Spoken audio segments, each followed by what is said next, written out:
Welcome to the KK TV. Make sure you guys subscribe to our channel. We do doll videos, Roblox, baking, and vlogs. We also do short films such as The Story of Crazy Face, and we also do Talking Hot Show. A special thank you to Blue Blood Sports TV. Thank you so much for your support. We will continue to work hard and bring you more content. Bye! Show support. Subscribe to KK Penson TV. If you got children, if you got nieces, if you got nephews, if you got little cousins, if you have friends that have kids, make sure they subscribe to KK Penson TV. Please do that. Show love and show support. Hi, my name is Heather the Heat Hardy, and you're watching Blue Blood Sports TV. This is Amanda the Real Deal Serrano, and you're watching Blue Blood Sports TV. Hi, I'm Courtney. And I'm Janita. And you're watching Blue Blood Sports TV. What's good, YouTube? It's your boy, Blue Blood Sports TV, back at y'all with another one. So, MATCHROOM CEO and promoter, Eddie Hearn, tells one of his star pupils, star boxers in his stable, once beaten British heavyweight contender, Dillian the Body Snatcher White, in so many words, he doesn't have a chance of defeating undefeated WBC newly crowned British lineal heavyweight world champion Tyson the Gypsy King Fury, who's a fellow countryman of Dillian White. Doing so, he's looking to make a deal with his cash cow, his number one, his ace, and two-time unified British heavyweight world champion, superstar boxer Anthony Joshua, should Tyson Fury be victorious in his trilogy match with former WBC reigning heavyweight world champion Deontay the Bronze Bomber Wilder. He's looking to get a deal done, to strike a deal and get a deal done for Anthony Joshua to face Tyson Fury in an undisputed match in the year 2021. The key thing about this is Dillian White and Eddie Hearn have been telling the boxing world and anybody who would listen that the WBC sanction body has been doing them wrong, and that at the time Deontay Wilder was avoiding him, and he deserves his opportunity to get a shot at the world title, at the heavyweight world championship title. Every time a microphone was put in front of Dillian White, he told the world that Deontay Wilder was ducking him and the WBC was doing him wrong. He even have currently Paulie Malignaggi come out and say it's ludicrous that a guy of his stature and his accomplishments within the sport hasn't gotten the opportunity to fight for the heavyweight world title. Well, Eddie Hearn promotes Anthony Joshua and Dillian White. Actually, Eddie Hearn and Anthony Joshua were looking to give Dillian White the opportunity to face him prior to Anthony Joshua facing Andy Ruiz Jr. June 1st, when he was historically upset and dropped 4 times and stopped in the 7th round, right? And one of the biggest upsets in the history of sport of boxing. They were negotiating for Dillian White to have an opportunity to face off against Anthony Joshua. Also, Deontay Wilder was put in front, or should I say, Eddie Hearn put Dillian White in front of Deontay Wilder and told Deontay Wilder before he had an undisputed match with Anthony Joshua, then he needed to face Dillian White. Deontay Wilder agreed as long as Eddie Hearn put Anthony Joshua on the back end. Eddie Hearn then said that it wasn't fair to Anthony Joshua should he do so. So that fight didn't go through, right?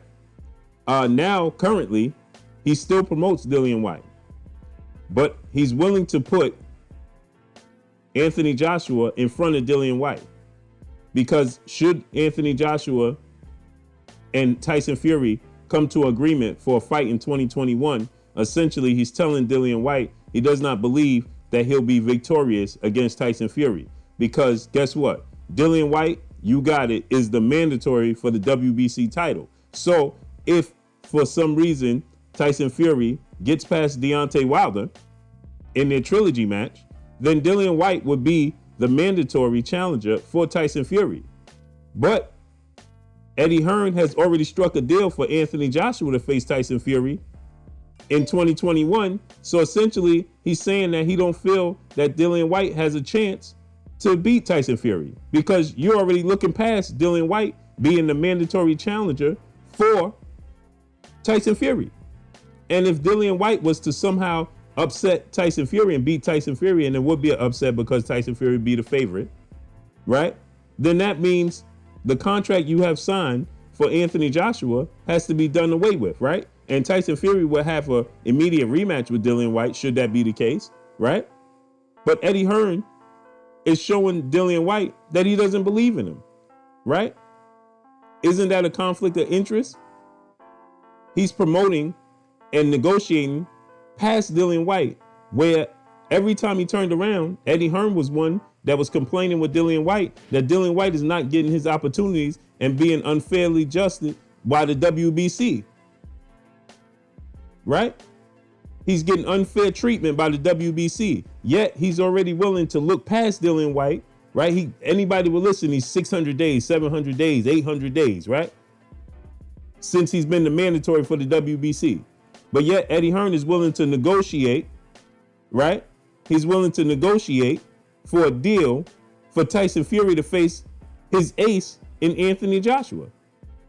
Now, he stated that he didn't want to negotiate a contract for Anthony Joshua and Deontay Wilder ahead of Andy Ruiz's fight, June 1st. And I know people are going to say, well, Deontay Wilder had to face off against Tyson Fury. Well, Tyson Fury did a about face on the trilogy, on a rematch, immediate rematch, that saw Deontay Wilder fight Dominic Breazeale, who was his mandatory. And Tyson Fury had a 2-fight interim fight before he fought Deontay Wilder. So that means Deontay Wilder was available because he fought Dominic Breazeale in May.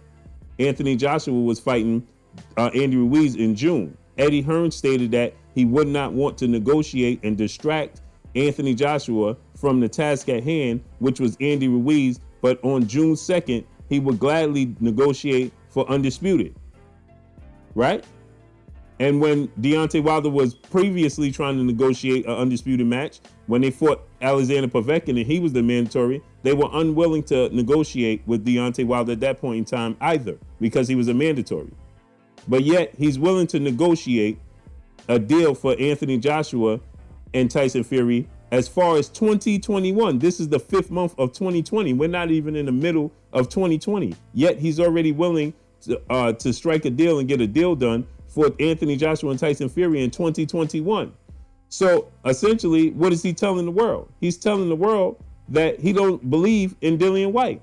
And as a businessman, if I'm Dillian White, shouldn't you be offended that this man, who's your promoter as well, is already doing deals, looking past you after you complain to anybody who would listen that 600 days, 700 days passed, and the WBC sanction body was treating you unfair and not giving you the opportunity that you deserve, and that you should be fighting for a heavyweight title. Paulie Malignaggi just came out 2 days ago and said that it was ludicrous that you didn't get an opportunity to fight for a heavyweight title yet.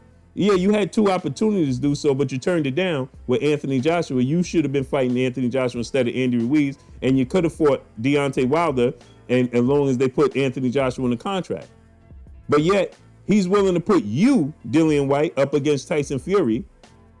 He's willing to put Dillian White up against Tyson Fury with Anthony Joshua on the back end. He wasn't willing to do so with Deontay Wilder. He wasn't willing to put Dillian White in the ring with Deontay Wilder as long as Anthony Joshua was promised on the back end, was secure on the back end for Deontay Wilder should he get past Dillian White. He wasn't willing to do so. He said it was unfair to Anthony Joshua and Dillian White. Is that because he truly didn't believe that Dillian White could beat Deontay Wilder? And so then he would have to sacrifice Anthony Joshua in that situation? And so what does that say about him and Dillian White and Tyson Fury? Again, he's already putting Anthony Joshua on the back end, so he does not believe that Dillian White is going to get past Tyson Fury because he's the mandatory, right? He's the mandatory challenger for Tyson Fury. So essentially, if you're striking a deal for Tyson Fury and Anthony Joshua in 2021, then you're already looking past Dillian White as a promoter, and he's your fighter, and you don't believe that he's going to win the fight because you have a plan laid out for Anthony Joshua. Amazing, isn't it? But Dillian White goes on an onslaught towards Deontay Wilder, but has nothing to say about this situation with Eddie Hearn? Shouldn't he be complaining that Eddie Hearn is willing to strike a deal for the future, blindly sign the contract, don't know what the outcome going to be in the trilogy match, don't know what the outcome going to be in Anthony Joshua, has not even locked down and secured a deal and location for his fight, his mandatory challenger, who's his IBF mandatory challenger, and Kubrat Pulev. So what does this tell Dillian White? Shouldn't this be red flags for Dillian White? Shouldn't Dillian White feel offended? He was offended by Deontay Wilder, but he's not offended by this situation with Eddie Hearn. Amazing, isn't it? It truly is. But that's all I got for y'all. Y'all already know what it is. It's your boy Blue Blood Sports TV. Hate, like, comment, and subscribe. You haven't subscribed, hit the subscribe button, hit the like button, hit the bell icon to get all the new notification. Follow me on Instagram at Blue Blood Sports TV, all one word. Y'all already know what it is. Shouts out to the entire LDBC. Shouts out to New Media. Shouts out to Black Media Row. Make sure you like and share these videos. That's all I got for y'all. Peace. Hey, this is Jasmine. Thank you for watching Blue Blood Sports TV. Hola, soy Jasmine. Gracias por ver Sangre Azul Deportes TV. Gracias.